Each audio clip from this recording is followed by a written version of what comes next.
ایک دن کی بات ہے، ایک بلی ایک گھر میں رہتی تھی۔ وہ بہت چالاک اور پھرتیلی تھی۔ اس گھر میں بہت سے چوہے بھی رہتے تھے۔ بلی روزانہ کسی نہ کسی چوہے کو پکڑ کر کھا جاتی، جس سے باقی چوہے بہت پریشان رہنے لگے۔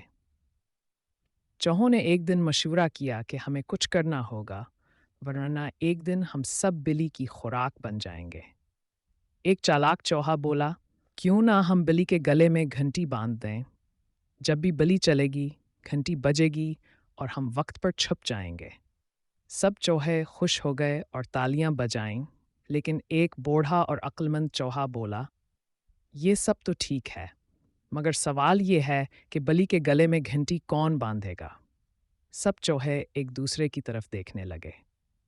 کوئی بھی اتنی ہمت نہ کر سکا۔ سبق: نصیحتیں دینا اور منصوبے بنانا آسان ہے، لیکن ان پر عمل کرنا مشکل ہوتا ہے۔